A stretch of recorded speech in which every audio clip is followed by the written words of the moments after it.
Boa noite a todos. Esse é o professor Henrique Galvão, meu amigo. Eu não vou nem falar, né, Henrique? Tem muito tempo que a gente não se vê, porque por causa da pandemia, você é uma das últimas pessoas que eu encontrei pessoalmente em Barretos. A gente vai fazer então um bate-papo. Eu vou apresentar primeiro, né? O doutor Henrique Galvão é médico geneticista pelo Hospital das Clínicas da UFMG, especialista em oncogenética pelo Hospital das Clínicas de Porto Alegre, mestre em saúde da criança e do adolescente pela Universidade Federal do Rio Grande do Sul e coordenador do Departamento de Oncogenética e presidente do Comitê de Bioética Clínica do Hospital de Amor. Para quem não sabe, é o Hospital de Barretos, né? Um hospital referência super relevante no universo do câncer no Brasil, referência inclusive fora do país. Henrique, é um prazer, uma honra para a ANAF ter você aqui. Muito obrigada por ter aceitado o nosso convite para conversar um pouquinho sobre um assunto que interessa a todos nós, né? Como pessoas. Hoje é dia 8 de abril, é Dia Mundial de Combate ao Câncer, né? Uma data que foi fixada pela OMS para a gente divulgar mais a importância da prevenção do câncer. O Henrique sabe, algumas pessoas que estão nos assistindo provavelmente também sabem, eu sou uma estudiosa do câncer do ponto de vista do direito, né, do direito à saúde, mas as minhas pesquisas são principalmente com pacientes com câncer avançado, e quando a gente estuda esses casos, fica ainda mais clara a importância da detecção precoce e da prevenção, e é sobre isso que a gente vai falar um pouquinho, principalmente hoje, né, Henrique? Bom, muito obrigado pelo convite, pela oportunidade, né, de reencontrar e de falar de uma coisa que realmente é minha paixão, né, a questão da prevenção do câncer. A gente tem, né, uma data hoje um pouco peculiar, né, porque falar de prevenção de câncer, o que a gente mais ouve falar hoje é prevenção na saúde, mas por um outro motivo, né, a questão da pandemia requer atitude preventiva de todas as populações, e aí a coisa, quando né, assim, uma coisa se sobrepõe à outra, é realmente uma data diferente dos outros anos, né? Assim, a gente tem que dar mais atenção ainda, né? E ser realmente bem atento a quais medidas tomar, em quais situações, com a preocupação com a saúde, né? Em primeiro lugar. É, Ontem Bom, foi também, né? A gente comemorou o Dia Mundial da Saúde. Isso que você falou é super importante, né? A gente está vendo diretores de hospital, os próprios médicos, né? Há um ano dizendo que os pacientes com câncer sumiram, né? Não só os pacientes que estão fazendo ainda estão no diagnóstico, pacientes que às vezes precisavam fazer uma biópsia e acabaram não fazendo ainda por medo da pandemia, né? Essas pessoas estão com medo de sair de casa. Depois a gente teve um pouco do retorno dessas pessoas quando a pandemia esteve um pouco mais controlada, e agora, como a gente está, né, no pior momento, você tem toda a razão, é muito difícil de falar de prevenção de uma doença grave num momento em que as pessoas estão evitando ir ao médico, estão evitando ir para o hospital. Eu acho que isso torna a nossa conversa ainda mais importante. Eu queria que você falasse um pouco, antes de qualquer coisa, sobre o câncer como várias doenças, né? A gente, a não ser quem realmente começa a se dedicar mais a esse assunto, estuda mais, as pessoas ainda têm uma dificuldade muito grande de entender que o câncer não é uma doença, né? Que ele é um conjunto de várias doenças e que isso, inclusive, vai interferir no próprio diagnóstico, prognóstico e no fato de se a sua doença é grave realmente, ou se na verdade ela não é uma doença tão grave assim, apesar dela ter esse nome que faz com que as pessoas tenham medo, né, de ouvir. Eu queria que você falasse um pouquinho sobre isso para a gente começar. pois não.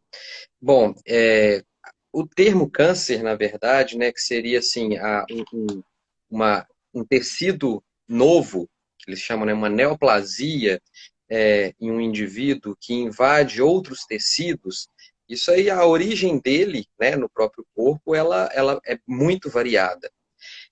O que acontece, né, nós somos compostos de células, células como se fossem os tijolinhos, né, que entram na nossa composição, com a peculiaridade que esses tijolinhos eles têm um manual de instrução para se replicarem dentro deles mesmos, né, que é o DNA, né, é o nosso material genético e é com isso que a gente trabalha.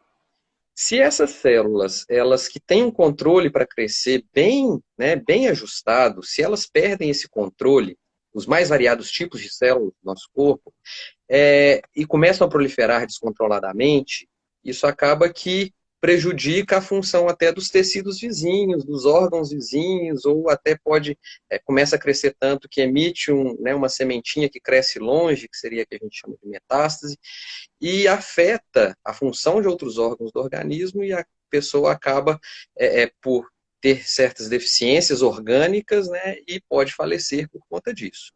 Então, dependendo da origem, né, dessa célula, realmente tem tipos de cânceres diferentes. E essa origem, ela está relacionada à instrução ali também. A instrução que, na verdade, pode ter havido algum erro nessa instrução, ou seja, uma mutação no DNA, uma alteração na expressão do DNA, que faz com que essas células proliferem de forma descontrolada. Se essa célula ela tem uma origem, por exemplo, na medula, né, que dá origem a células sanguíneas, a gente pode ter leucemias, né, dos mais variados tipos. Se é da parede do intestino, por exemplo, ou da glândula mamária, eu estou falando das mais frequentes, né, assim, ou da próstata, né, que é a glândula do sistema reprodutivo masculino, células dessas regiões, né, frequentemente elas têm essa tendência maior a se proliferar, por isso a gente vê uma frequência maior, por exemplo, de câncer de próstata, câncer de mama na população. Então, são vários tipos de câncer, porque vieram de órgãos diferentes, né, de tecidos diferentes, mas que tem no seu íntimo, né, no seu cerne, a questão de ter alterações no DNA, uma diferente da outra. Então, até então, né, a gente vê classificações de câncer de determinado sítio, né, de próstata, de mama, como eu falei, mas dentro disso, que a gente vê mais recentemente, né, com o uso de tecnologias de biologia molecular, é a divisão ainda maior desses tipos. Né? Então, a gente vê mutações diferentes em células diferentes, levando a tipos de tumor diferentes, com perfil de agressividade, ou seja, essa capacidade de crescer mais rápido ou mais devagar, ou invadir mais ou menos os tecidos próximos ou à distância, com graus diferentes também. Então, realmente são inúmeras doenças, né, englobadas num termo único. Eu acho importante a gente deixar isso claro, né, porque no próprio câncer, tem alguns cânceres que a gente sabe que, em geral, tem um prognóstico pior, câncer de pâncreas, por exemplo. Mas dentro do universo do câncer de mama, do câncer de intestino, do câncer de próstata, você vai ter ali uma infinidade, né, de projeções diferentes. E a gente tem que tentar desmistificar um pouco essa ideia de que até um medo de conversar sobre o assunto, né? As pessoas têm medo de ouvir a palavra câncer. Elas têm medo de fazer, às vezes, um exame e descobrir que estão doentes e de alguém chegar e falar isso é um câncer. Sendo que a gente vai ter casos, às vezes, né? Alguns cânceres na tireoide, por exemplo, às vezes você não vai nem tratar, né? Aquilo provavelmente não vai te matar, não é daquilo que você vai morrer. Mas as pessoas têm um medo enorme da palavra, né? Eu li num livro que é maravilhoso, chamado O Imperador de Todos os Males, né? Que é do Siddhartha Mukherjee, é uma Bíblia do Câncer para leigos, eu digo. E ele fala que na década de 70, uma mulher com câncer, por exemplo, ligou para o New York Times porque ela queria relatar a história dela e eles falaram, a gente não publica essa palavra. Aqui no jornal isso é proibido. E para que a gente possa fazer maior prevenção, maior detecção precoce, é importante que a gente fale sobre o assunto, né? Que a gente tenha menos medo dele. E ele não tem nada melhor, claro, que a gente identificar precocemente essas doenças que muitas vezes a gente vai conseguir, né, Henrique, tratar e dar uma resposta adequada para o paciente. Desculpa, né, eu estou falando coisa que você tem muito mais condição de falar do que eu. Não. Eu acho que é uma parte que tem uma interdisciplinaridade muito grande, né? Na hora que a gente chega para falar de o comportamento que as pessoas têm diante de uma ameaça, Uhum. né? Aí eu estou entrando na sua parte agora também. E como, a partir disso, quais decisões tomar, né? Quais atitudes, o que influencia essas atitudes, isso aí que tem muito a ver com decidir ou não por determinado tipo de método de prevenção, ou mesmo de tratamento, ou mesmo de comunicação entre familiares, né, que é o campo do aconselhamento genético. Isso aí tudo, ele é muito susceptível às variáveis, né, psíquicas e sociais da pessoa. Então, não, você está assim, né, eu acho que realmente vale a pena a gente conversar bastante a respeito disso, porque realmente a informação é o primeiro passo, né? Não falar câncer até hoje, né, assim, não mencionar essa palavra pode dificultar em saúde pública, a mobilização para as pessoas, né, poderem procurar assistência. Então, realmente, tendo essa informação, a gente conversando aqui, tendo essas campanhas, né, de prevenção, isso aí é tudo válido. Mas é o primeiro passo. Com Né? certeza. A ponto de alguém descobrir, às vezes, um tumor no estágio inicial e ficar feliz porque descobriu no estágio inicial e não, meu Deus, eu tenho câncer e agora é o fim da minha vida, né? Acho que realmente essa conscientização é essencial. E nesse universo, então, né, de muitas doenças que acabam ficando nesse guarda-chuva chamado câncer, é comum que a doença seja hereditária? Isso acontece muito, isso acontece pouco? Como é que isso funciona? O câncer hereditário está bastante em evidência, né? Desde a Angelina Jolie, né, 2012, quando ela, né, publicou uma carta acho que no New York Times, falando da sua experiência pessoal e familiar a respeito da predisposição do câncer. O câncer hereditário ele tomou um conhecimento maior na população geral. Né? A população geral tomou um conhecimento maior do que poderia ser essa questão. E o que é isso? Na verdade, assim, quando a gente é gerado, né, o espermatozoide e o óvulo, né, se fundem, a gente já tem as informações ali do nosso, né, como eu disse, o manual de instrução, a gente tem informações a respeito da nossa formação. Formação para metabolismo, né, formação para crescimento desses tecidos e formação para meios de defesa contra aquela proliferação de células. Algumas pessoas têm poucas pessoas têm uma falha nessa defesa. Né? E isso está presente, como é lá do óvulo ou do espermatozoide, está presente em todas as células do corpo dela. Então, ela tem, a priori, já um risco maior de desenvolver essas células que crescem descontroladamente. Na população geral de pessoas que já tiveram diagnóstico de câncer, essas síndromes genéticas, essa predisposição maior ao desenvolvimento, elas envolvem cerca de 5% das pessoas que tiveram câncer.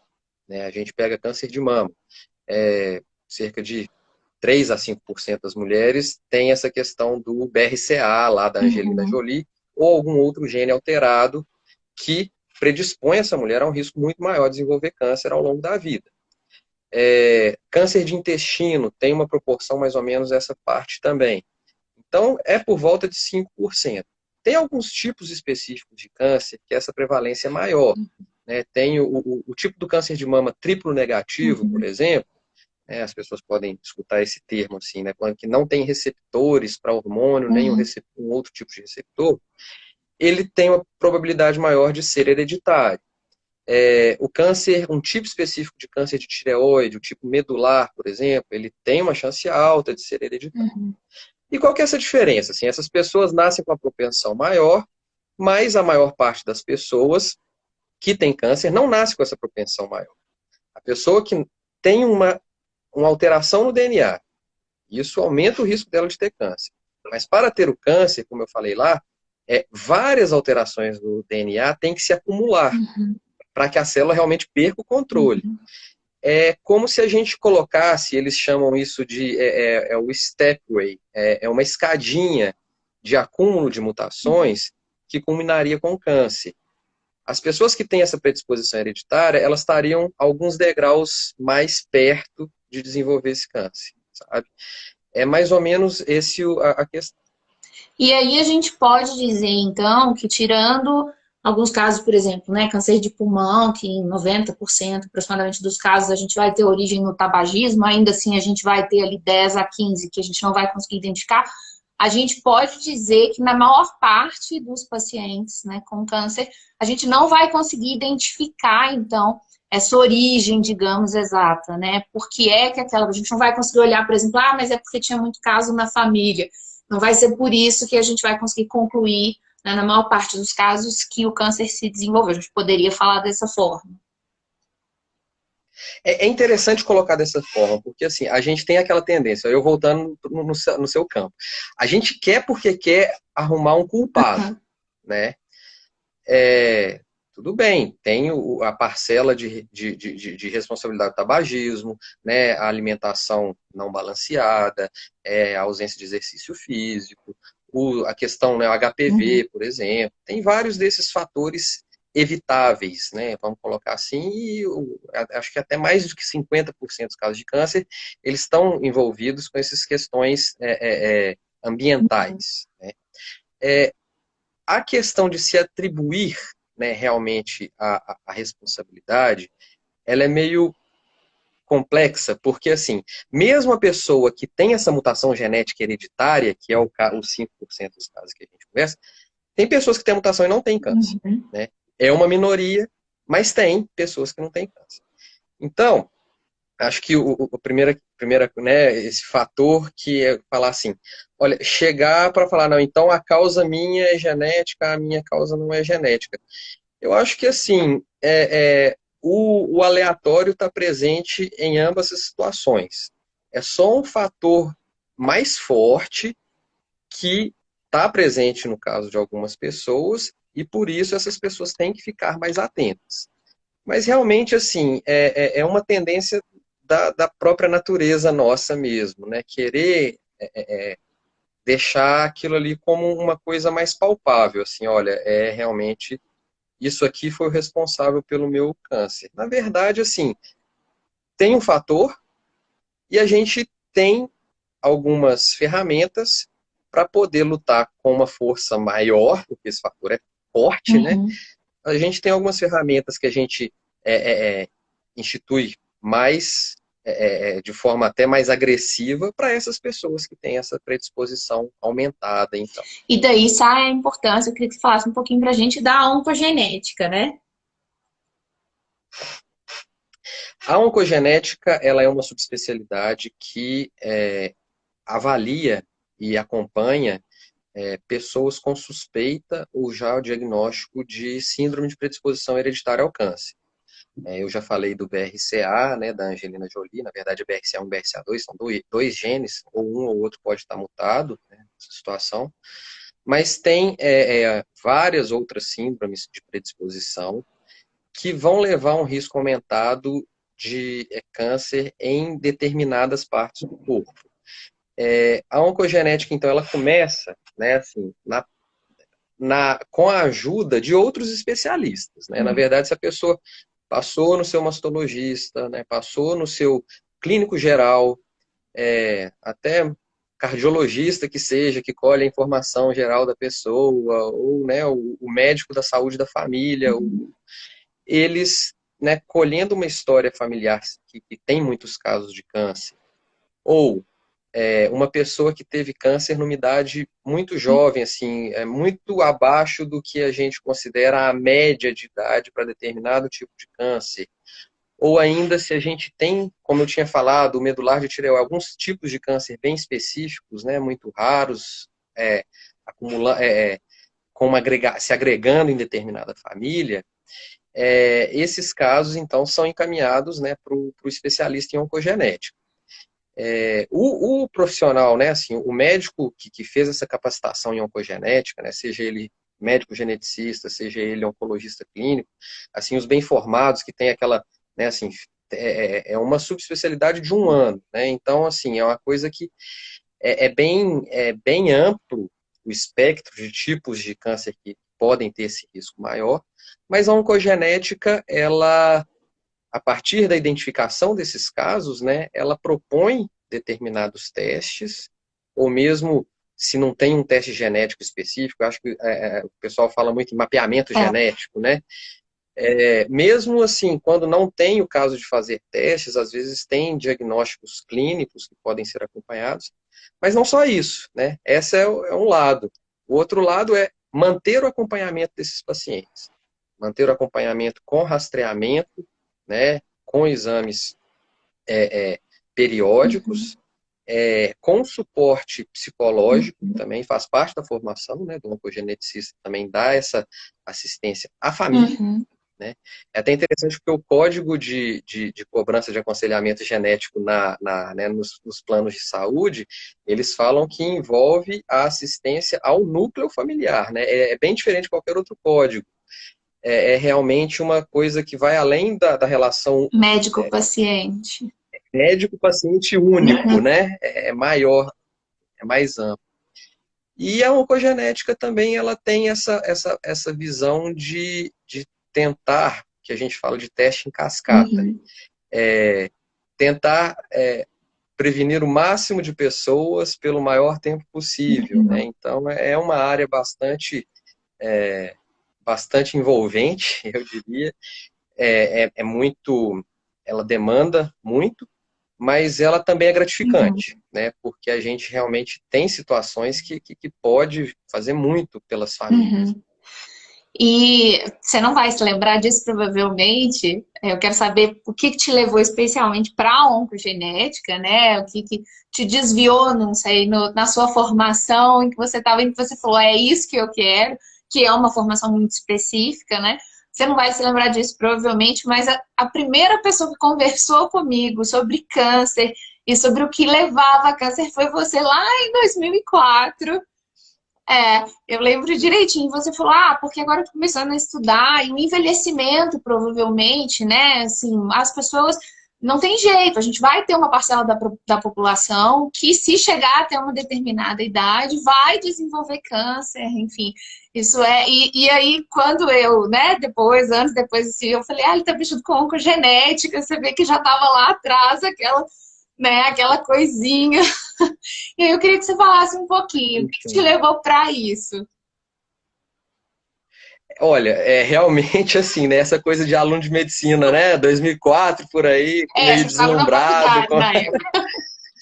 Realmente, assim, eu acho que até antes disso, e aí eu também vou falar, né, que eu acho que eu comentei com você alguma vez, assim, na época de colégio, a genética já me despertava bastante interesse, né? A gente até participou daquele Miniono, acho que bem antes de 2004, não vou falar mais data não, mas a gente, né, eu lembro que eu participei foi na época de que, assim, começou a comentar a questão de transgênicos e a gente discutiu, aí eu não sei, aí você foi para a área do direito lá, eu não sei qual que foi seu tema, mas foi...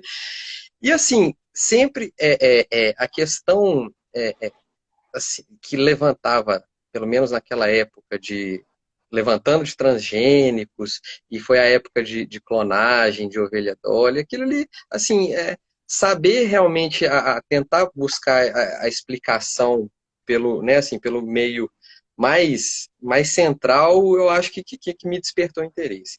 Em relação à oncogenética, aí tudo bem, né? Fiz medicina, fui para a genética médica, na residência. A genética médica tem bastantes áreas diversificadas, né, que a gente pode atuar, mais inclusive na parte de pediatria, mas o que me despertou realmente foi essa possibilidade de conseguir, por meio de testes, essa coisa da prevenção, né? Eu acho que hoje a genética, de uma forma geral, está conseguindo, né, assim, está tendo desenvolvimento de vários medicamentos novos, mas na época que até que eu fui buscar essa subespecialização, foi aquela coisa de que, assim, olha, muito de genética ainda tem, a gente consegue fazer muito diagnóstico, mas a gente não define muita conduta. E não com a genética a gente define muita conduta, Entendi. né? E então, assim, você realmente, né, você tem uma busca Aí eu vim, acabou que eu vim parar em Barretos, né, por conta disso. Isso é muito interessante que você falou, né? Porque realmente você conseguir detectar e às vezes não conseguir fazer nada a respeito é muito frustrante, né? Você saber, já saber, por exemplo, que provavelmente vai acontecer, ou que tem uma grande chance de acontecer, e o que você pode fazer é esperar acontecer. Eu imagino que isso seja muito difícil, né, para o profissional. Então, realmente faz muito sentido que você escolha uma área em que você tem conduta para adotar. Eu acho isso bem interessante. E aí, voltando um pouco, né, você falou da importância disso, e eu destaco que, às vezes, muita gente não consegue entender por que que a gente tem alguns exames, por exemplo, que a gente poderia identificar alguma coisa mais cedo e a gente não faz esses exames em termos populacionais, né? E política pública lida com índices populacionais. Então, né, a gente tem, inclusive, exames que hoje é questionado. Ah, será que a gente devia começar tão cedo mesmo, né? A mamografia vive em evidência. Ah, será que a gente está começando na idade certa? Será que a gente não está fazendo cedo demais? Né? Enfim, a gente tem alguns exames que a gente poderia fazer uma detecção precoce do câncer e que elas fazem sentido, às vezes, para o indivíduo, mas elas não fazem sentido como uma política pública que a gente incentiva, né? Que a gente fala, olha, com essa idade faz, por exemplo, uma colonoscopia, porque vale a pena a gente evitar ali que eventual câncer no intestino evolua, enfim. E aí eu queria que você falasse, então, quando é que é indicado fazer um aconselhamento genético? Tá. Bom, primeiro, eu acho muito interessante você ter mencionado a questão de política pública. A gente tem visto, né, mais recentemente até, a expansão cada vez maior de indicações de fazer teste genético. Uhum. Eu tenho uma postura um tanto quanto questionadora em relação a Uhum. isso. Por quê? Eu tinha falado dos 5%, né? Esse 5% foi identificado através de... descobriram esses genes, né, na década de 90, porque muitas famílias tinham muitos casos de câncer, e aí acabou que, por técnicas de biologia molecular, acabaram que identificaram esses genes.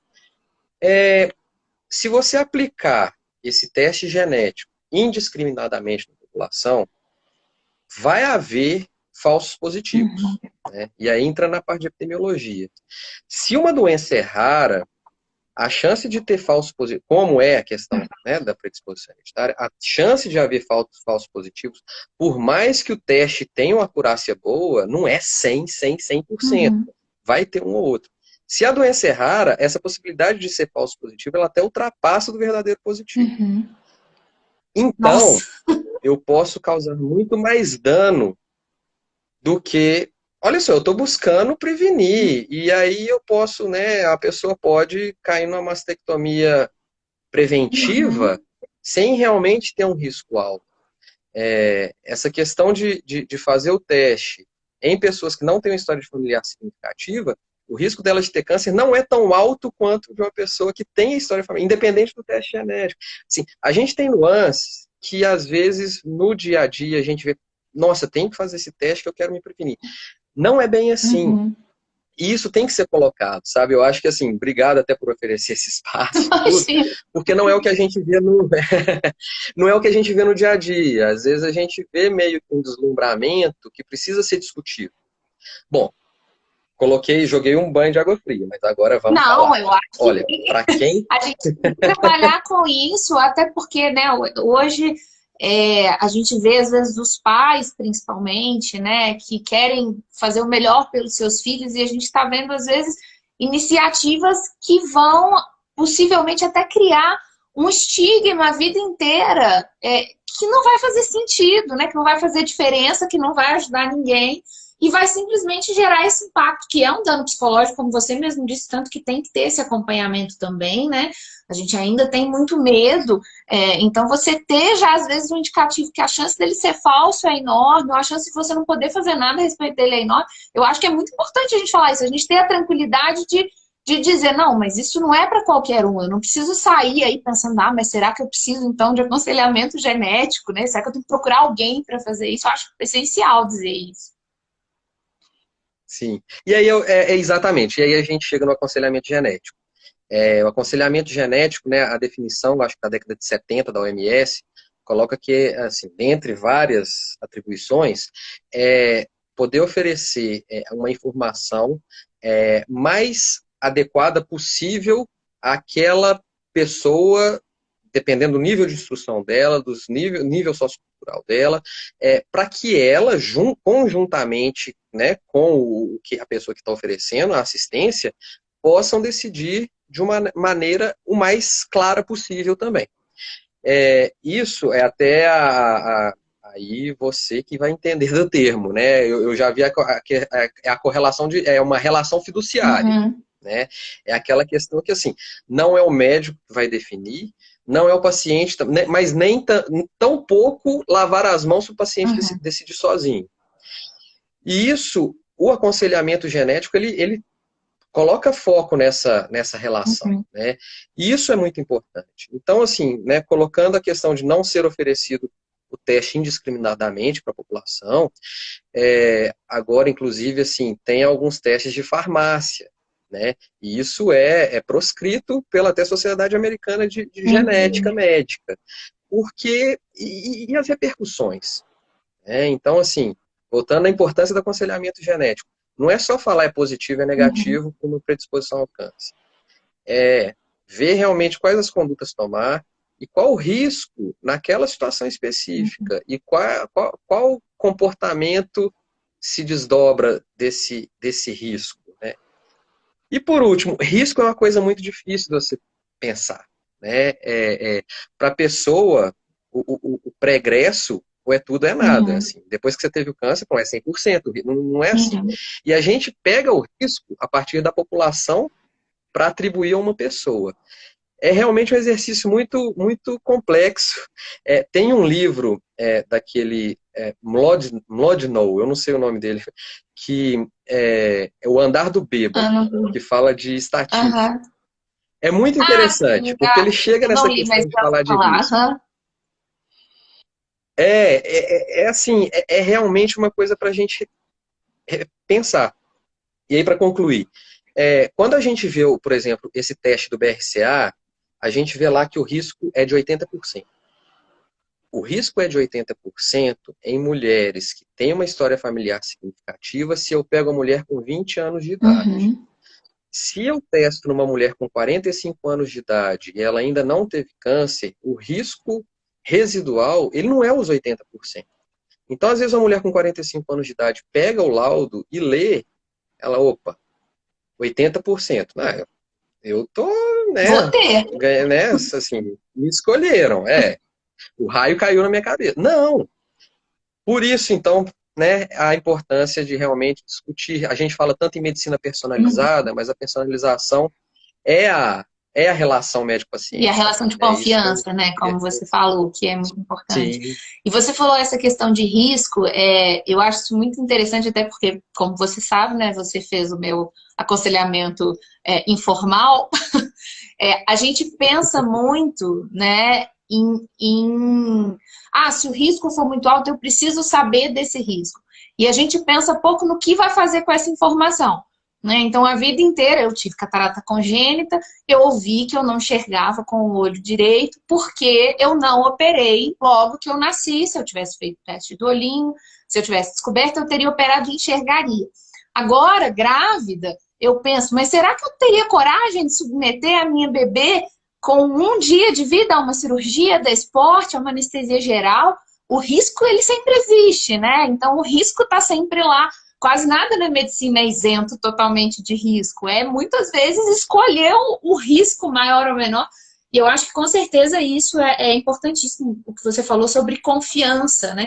Porque em geral vai ser uma escolha do risco maior ou menor, né? A gente vai fazer, às vezes vai ter indicação de intervenção que também tem um risco elevado, é, não necessariamente um risco de morte, por exemplo, mas um risco de outras sequelas, né, enfim, a mastectomia radical, ela leva o psicológico de muitas mulheres num estágio tão ruim que muitas mulheres, dependendo da idade, principalmente, se perguntam se valeu a pena fazer aquilo, né? Na época que eu fiz a minha pesquisa, eu tive alguns relatos de mulheres que falaram, se eu soubesse que eu ia ficar do jeito que eu fiquei, eu teria preferido encarar o câncer, eu teria esperado mais, porque isso abalou tanto a minha vida, enfim. Então, né, o risco ele sempre existe de alguma forma, eu acho.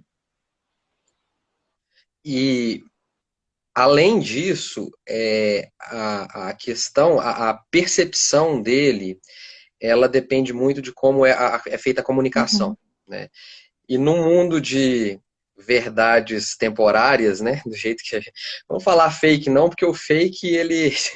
Mas de quanto tempo que dura cada afirmação de que cada pessoa posta, uhum, né? É muito difícil. Então, realmente, se embasar em estudos, né, com informação epidemiológica relevante é muito importante, né? Porque realmente verdades absolutas principalmente nessa área nossa é muito difícil. E por mais que a gente tenha um dado que hoje a gente segue a ferro e fogo, pode ser que amanhã muda completamente. Por exemplo, a questão da mastectomia. uhum, Na década de 90, as americanas faziam e aquela de ficar, de não ter nada, assim, né? De nem colocar, né, prótese, nem. E hoje se discute, inclusive, assim, olha, vale a pena ficar só acompanhando com ressonância, uhum, né? Dependendo. uhum, É válida para BRCA, mastectomia já para BRCA1 trouxe, né, dados recentes falam que realmente reduz mortalidade, uhum, mas será que assim, a custo, reduz mortalidade, mas no BRCA2 a gente não sabe se reduz mortalidade ainda, né? uhum. Assim, é tão raro que a gente não acompanhou mulheres suficiente para ver se realmente quem operou, né, teve uma sobrevida maior do que quem não operou, contando a população como um todo. Então, são realmente dados que vão se acumulando ao longo do tempo, É, né? A gente precisa ter. e o estudo é sempre, né, as poucas pessoas pensam nisso, o estudo é sempre feito, né, uma estimativa. Quando ele entra em termos populacionais, ele diminui mais ainda, né? Aqueles dados que a gente tem ali do estudo em laboratório, a tendência de alguma efetividade, inclusive de medida, sempre reduz muito. Então, e estatística é estatística, né? Você tem ali Uhum. 20%, pode parecer muito se você pensar em si mesmo, mas você tem que pensar sempre numa população, né? E aí, às vezes, aquilo não vai fazer tanto sentido. É realmente algo muito imprevisível, e eu acho que esse, né, enfim, é o recado que a gente deve dar, se você tiver, claro, um acompanhamento com seu médico, assistente, de alguma especialidade, e ele indicar o aconselhamento genético, é claro que vale a pena procurar o profissional, mas ninguém tem que ficar com isso na cabeça, até por, eu tô olhando aqui minha família, tá tendo muito caso de câncer, eu já vou procurar um aconselhamento genético, porque alguma coisa tá errada comigo, né, como muita gente pensa. É. Mesmo porque, assim, né, infelizmente o câncer ele é tão frequente que a possibilidade maior, né, de uma família que tem vários tipos diferentes de câncer Uhum, é aquilo ali ter acontecido ao acaso, uhum, né, ter sido uma infeliz coincidência. Como eu falei, as síndromes são raras. Mas aí, assim, a gente está reforçando muito essa parte. Mas, realmente, câncer de mama hereditário, BRCA, tem que tirar o ovário a partir dos 30 anos de idade, 35, assim, no máximo aos 40 uhum, anos. Câncer é aquele da tireoide, que eu falei, o medular de tireoide. uhum. Se tem um parente, né, que teve, tudo, para tirar a tireoide com 5 anos de idade. Entendi. Né? Tem essas Uhum. situações. Adolescente com polipose adenomatosa, que é o intestino ter vários pólipos, né, como se fossem verruguinhas pegando o intestino inteiro. Tem que tirar, sabe? Porque, né, assim, se ficar, né, 99, é um risco virtual de 100% de ter um tipo de câncer. Mas esse é o raro do raro do raro, que é o que a gente trabalha aqui na oncogenética. Por isso, né, assim, aí você falou da estatística. Agora, né, assim, com a informação muito disponível, um caso, ele ganha um poder muito maior que um estudo imenso. Uhum. Então, realmente, a conversa, né, a informação bem balanceada, né, ela é muito importante mesmo.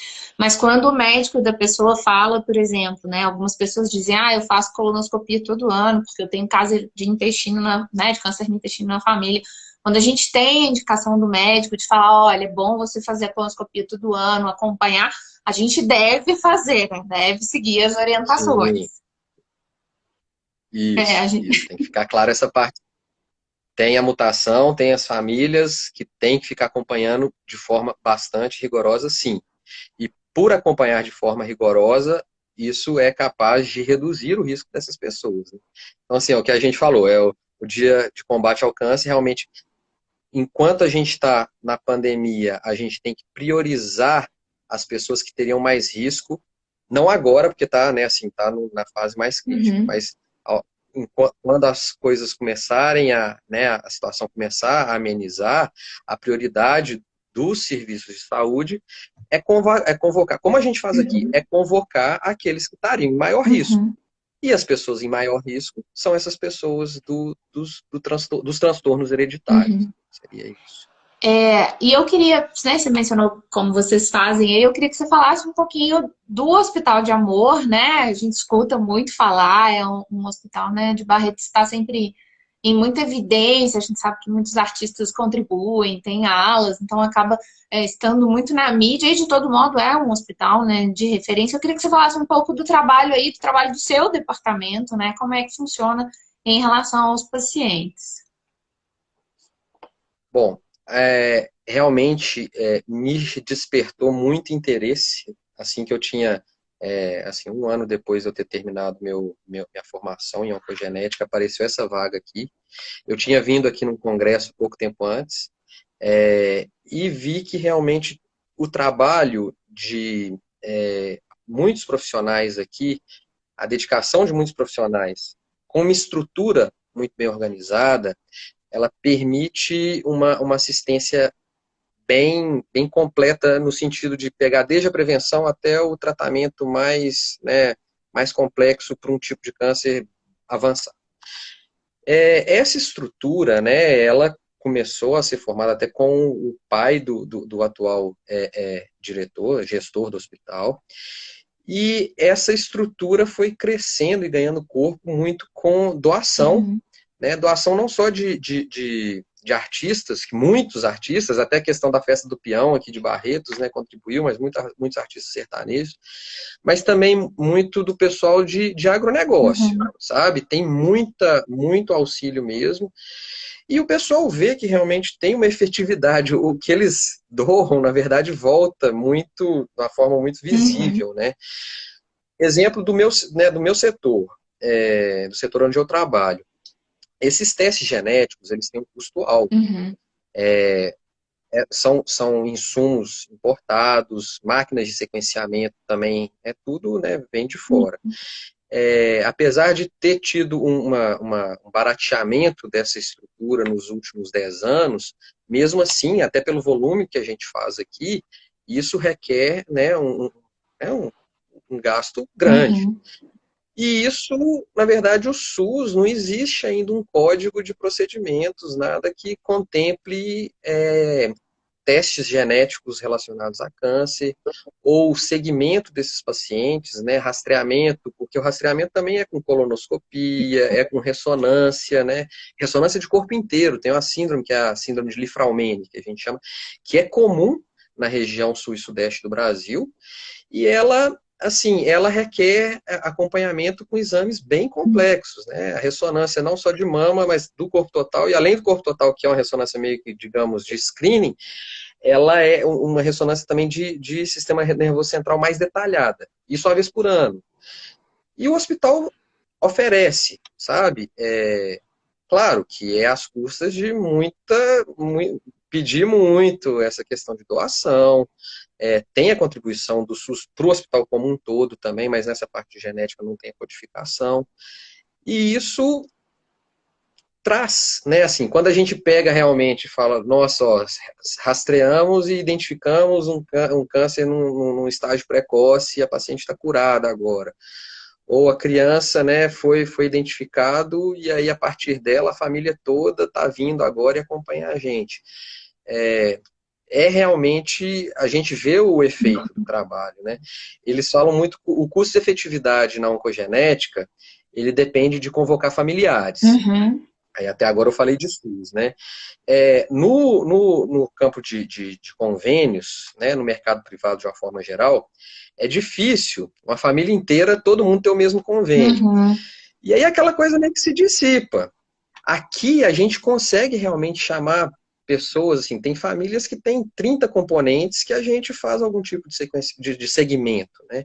Então, é uma versão de saúde pública que o ideal seria que tivesse, né, no país inteiro, mas esse modelo daqui, ele consegue, pelo menos despertar, né, e ter um diferencial de outros lugares no sistema público, por ter assim, por ter uma gestão, né, bem rigorosa, Uhum. isso aí também faz parte, mas é por focar realmente em ferramentas que, por mais que sejam, né, que tenham um custo alto, elas trazem uma resposta também que seja no médio e longo prazo, né? Não é em 4 anos que você vai ver a resposta disso aí, sabe? É a longo prazo. Então, tem esse diferencial realmente. Eu acho interessante você falar isso, assim, por vários motivos, mas a gente tem, por exemplo, via judicialização da saúde, né, voltando um pouco da minha, né, do que eu estudo mais, enfim, que eu trabalhei muitos anos na Advocacia Geral da União, a gente tem investido muito em coisa que não tem retorno nenhum. Isso quando não tem um efeito mais nefasto ainda para os pacientes, né? Então, é claro que aí não é um problema da política. A política está tendo uma intervenção judicial nela, né? Ela não foi criada para isso. Mas é muito importante quando a gente vê iniciativas que dão resultado, né? Mesmo que não seja um resultado para você ver imediatamente, mas que a longo prazo você olhar para trás e falar, esse investimento valeu a pena, olha aqui, né, esse universo de pessoas que eu atendi, que eu consegui acompanhar, em muitos casos eu consegui evitar, né, enfim, situações graves. O que eu percebo, às vezes, a gente tem, todo mundo, né, eu acho que estuda câncer, principalmente pacientes já avançados, têm uma dificuldade muito grande com os interesses da indústria, né? Com quais são os efetivos propósitos. E em relação a esses exames diagnósticos genéticos, o que a gente vê muitas vezes, por exemplo, é a indústria oferecer o exame e aí, se tiver um determinado resultado, você tem uma espécie de vínculo com ele. Então, em tese é gratuito, mas você acaba tendo uma relação ali que é como se fosse uma espécie de compra casada, né? E quando a gente vai incorporar isso em política pública, realmente é muito difícil você fazer isso sem ter uma ideia melhor de que aquilo ali vai ter um sucesso de longo prazo, né? Realmente, porque eu sempre digo isso quando eu faço as conversas de forma direta ou indiretamente relacionadas ao SUS, toda vez que você investir em algo ruim, você vai estar deixando de investir em algo bom que dá resultado. Não tem recurso para tudo, não tem no Brasil, não tem na Noruega, não tem em lugar nenhum. A saúde sempre vai ter muito mais tecnologia disponível do que a gente tem para, não só para pagar, como médico para fazer, né? Enfim, estrutura de exame, fazer ressonância de corpo inteiro. Se a gente for levar isso, por exemplo, para um índice nacional no Brasil, a gente teria que levar essas pessoas para as capitais, para cidades grandes de referência, né? A maior parte das cidades não vai nem ter os equipamentos necessários. Então, eu acho que é muito importante, é muito bom ter essa resposta, né? De que, olha, aqui a gente está conseguindo fazer e o retorno que a gente está dando faz com que as pessoas percebam que vale a pena continuar investindo, né? E uma questão a mais, né? Falando muito, mas assim, além disso, por ter um centro de pesquisa, né, que até muito desse centro de pesquisa foi o Ministério Público, uma doação do Ministério Público, caso ai, me fugiu o nome agora, acho que da Shell, uma coisa de Paulínia, assim, na verdade, a multa veio para cá, assim, em grande parte, e com isso a gente conseguiu expandir muito o centro de pesquisa e manter várias pesquisas, inclusive nessa situação de mostrar que realmente a coisa pode ser cara, mas ela, né, sendo efetiva, ela poderia ser incluída. Ou não, ela é cara, mas não tem nenhuma, né? A gente também está estudando, né, no Lifraumene, assim, o que de exame realmente estamos fazendo porque é o proposto, mas não estamos fazendo cego, Uhum. né? Não estamos seguindo aquilo ali. A gente está revisando nossos dados também. A gente tem né, conta com uma estrutura de pesquisa aqui que a gente também meio que audita, né? Uhum. Não é o termo mais, mas a gente também revisa sempre as condutas aqui, na medida do possível, né? Assim, porque pesquisa realmente também precisa né, de de um suporte que até aqui a gente também tem essa certa dificuldade, Uhum. né? Mas consegue trazer Uhum. respostas. E não é que aqui não tem esses medicamentos caros, não. Tem. É assim, é, tem toda essa questão complexa de relação com a indústria. Não é a área que eu trabalho, mas né, a gente vê no dia a dia. Tem indicação, até o teste, o próprio exame do UBRCA, que para o meu caso é para prevenção de mulheres, né, de terem câncer de mama e de ovário. Ele também pode indicar um determinado tratamento, Uhum. né, para câncer de ovário, mais recentemente até outros tipos de câncer, que assim, olha, tem o centro de pesquisa aqui, tem a pesquisa clínica que também atua nessa parte e consegue dar um suporte até de pacientes que não teriam condições de fazer determinado tipo de tratamento porque estão na pesquisa clínica. Uhum. Então, né, é pesar realmente o interesse do paciente, né, para conseguir traçar, apesar dos vários vieses que a nossa saúde pública tem, conseguir traçar uma estratégia relativamente interessante, né, para esses E pacientes. quando você está no contexto da pesquisa clínica, né, aí você tem um monitoramento que você não vai ter no paciente, por exemplo, que sai do médico, o médico fala, olha, entra com essa ação aqui, aí o juiz fala, ah, é para dar Pois mesmo, é, é para fazer mesmo, e depois o que que eu faço com esse paciente? Ah, aí esse paciente fica, de certa forma, abandonado, né? No contexto da pesquisa clínica, o monitoramento que é o que vocês conseguem fazer aí, né? Que é todo o acompanhamento desse paciente, né? Inclusive dos familiares, enfim. Essa questão do Ministério Público, você falou, provavelmente teve alguma ação que eles ganharam e aí o pedido deles era para direcionar, isso. né, para tutela coletiva, um fundo, e aí acabou chegando aí. Eventualmente isso acontece. E aí o recurso a É. gente sabe que chega, que bom, né? Que chega na pesquisa, que chega onde ele vai ser bem utilizado. Tem uma coisa que eu acho que chama caixinha de perguntas, eu não costumo abrir, mas eu vou abrir. Engraçado. Não, não apareceu. Talvez alguém tenha pedido sem querer solicitado para entrar na conversa. Achei que era das perguntas, mas não é. Henrique, eu queria que você fizesse suas considerações finais, né? Quero que você deixe uma mensagem. Como é que a gente sai dessa live, né? Dessa conversa? Uma mensagem para quem nos ouviu, para quem se interessa por esse assunto, que a gente sabe que é muito importante, impacta na vida de todas as pessoas e as pessoas não olham só para si, elas olham também para as famílias inteiras, né? Então isso tem um impacto muito grande. Eu queria que você me falasse assim, qual que é a mensagem que você deixa da nossa conversa. Bom, eu acho interessante ter esse tipo de discussão em ambiente que não é só dominado por médico, é para a população geral que se beneficia dessas medidas. Na situação que a gente está, né, de ter que priorizar, né, várias coisas na saúde, no dia de hoje, né, de luta contra o câncer, assim, as pessoas que teriam maior risco, elas merecem uma atenção especial. Não é para sair amanhã querendo fazer todos os testes de rastreamento, mas, né, diminuindo um pouco essa situação aí, né, de isolamento social e mantendo, né, questão de uso, né, proteção, máscara, distanciamento, as pessoas que têm um histórico mais significativo, que têm, né, ou procuram identificar essas variantes, né, essas síndromes de predisposição, que elas, né, se atentem às diversas formas de prevenção, né? Se previna do corona, mas também lembre que tem outras partes que tem que se preocupar também. Eu acho que dessa forma, né, assim, as prioridades a gente vai balanceando. E balancear também, né, eu queria deixar a mensagem por último de balancear que o risco ele é ao longo da vida, não é uma coisa de que, olha, é, se eu não fiz hoje um exame e aí deixei para semana, tá, deixei para daqui 2 meses, de uma forma geral isso não impacta tanto, né? Eu queria trazer uma mensagem leve, na verdade, né? Ninguém está fazendo errado de deixar de fazer o teste agora, mas lembra que, né, assim, fez o teste genético, né? Preocupe-se com isso também.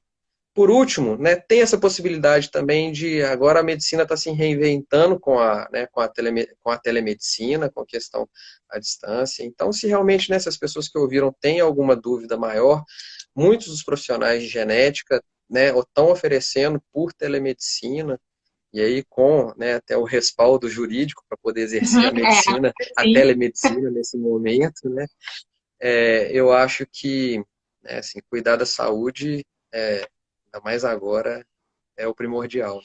Tem uma pergunta aqui que a Tatiana Porto fez, que eu acho que é uma pergunta difícil de responder em abstrato, né? Eu acho que, de modo geral, a gente deve ouvir nossos médicos, né? É importante, eu acho, não sei sua opinião, mas acho que é importante que a gente tenha um clínico de confiança, que os idosos tenham um geriatra de confiança, né? Que as pessoas tenham esse atendimento regular, embora tenha o Mário Bobbio, né? Que é um italiano, ele escreveu 2 livros bem impactantes, um deles é O Doente Imaginado, que ele fala, isso é loucura, essa coisa de você achar que você tem que procurar o médico o tempo todo, todo ano, para fazer todos os exames de sangue que você tiver, enfim, isso é uma coisa meio medicina do medo, né? Não é essa que a gente trabalha.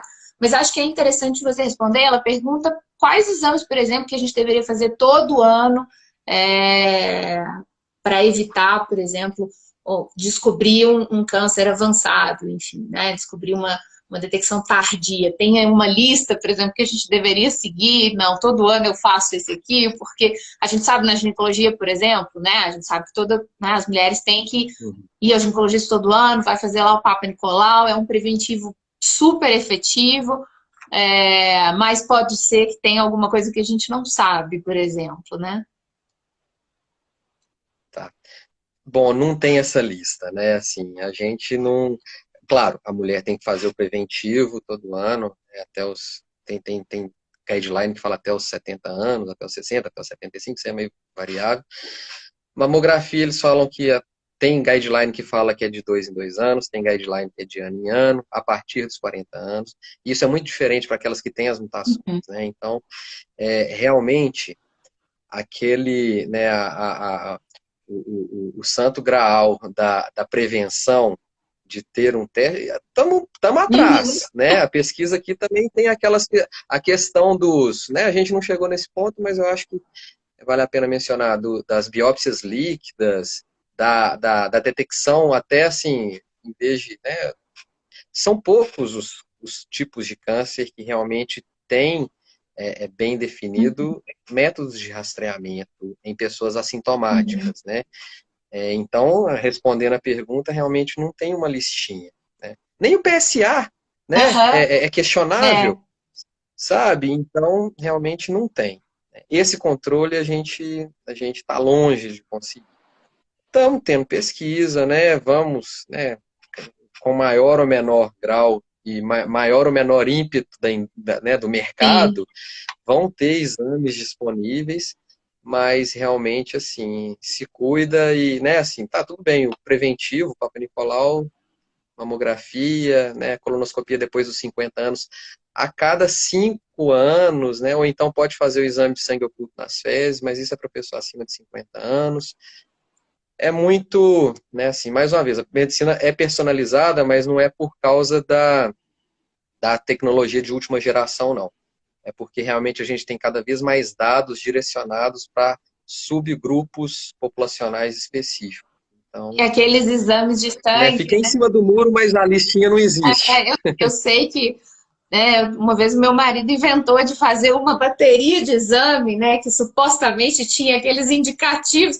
Aí eu olhava cada exame, a quantidade de falso positivo, de falso negativo, tornava o exame absolutamente, né, não significaria nada, qualquer que fosse o resultado.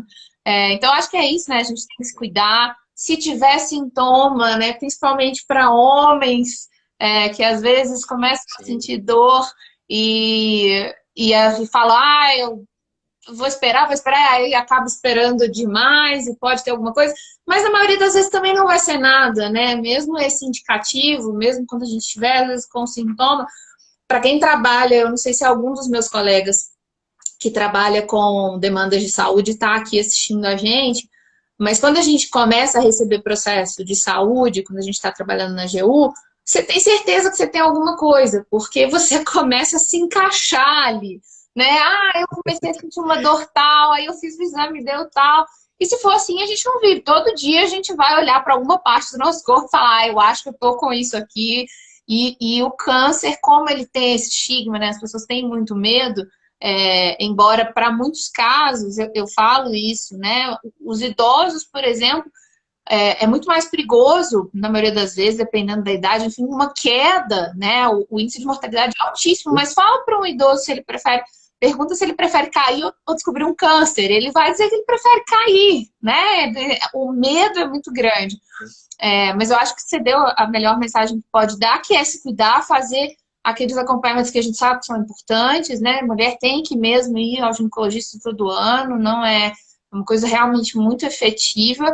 E de resto, tentar se cuidar, mas não ficar com essa coisa na cabeça também, de né, qualquer coisa que eu tiver aqui deve ser uma coisa muito grave. Isso acaba gerando um medo que diminui a nossa possibilidade de comunicação e conscientização, eu acho. Henrique, muito, muito, muito obrigada. Te agradeço mesmo pelo seu tempo, né? Eu acho que realmente é uma doação para a sociedade quando a gente pode ter esse tipo de conversa. Então, te agradeço muito. Esteja, né, à vontade para voltar à ANAF quando você quiser conversar. Espero que em algum momento a gente consiga fazer isso presencialmente, né? Você está desde já convidado. Te agradeço muito mesmo. A gente teve aqui várias pessoas que passaram por aqui, te agradeceram também. E a gente conversa, espero, de novo sobre isso. Quando você tiver, talvez, algumas novidades para contar pra gente, você também tá, né? Enfim, por favor, me avise e você volta pra gente conversar mais, tá bom? E se cuida também, né? Os médicos agora. Já vacinou? Já, já. Ó, e aí mensagem, eu acho que eu escapei, viu? Assim, eu fiquei assintomático com turma aqui em casa positivo e a vacina fez efeito, tá? Ah, que bom! Vacinem, Vacine-se, podendo, por não, favor. não fica nessa de a vacina, pelo aí eu falando, é um caso isolado, mas eu acho que a vacina me ajudou Mas a bastante. mensagem é essa, né? Vacinem-se, É, e fiquem atentos, claro, né? A sinais e casos na família que possam indicar a necessidade de um acompanhamento médico. Ninguém precisa já marcar, né, um geneticista, um oncogeneticista, porque está com caso, mas às vezes um clínico mesmo, né? Enfim, um médico que acompanha pode orientar eventual necessidade nesse sentido, ou ao contrário, dizer, olha, pode ficar tranquilo, não é o caso aqui, né? E dar essa segurança. Então, muito, muito, muito obrigada a todo mundo que nos acompanhou, e até uma próxima. Boa noite, Henrique, um beijo. boa noite, obrigado, Cíntia. Tchau, tchau.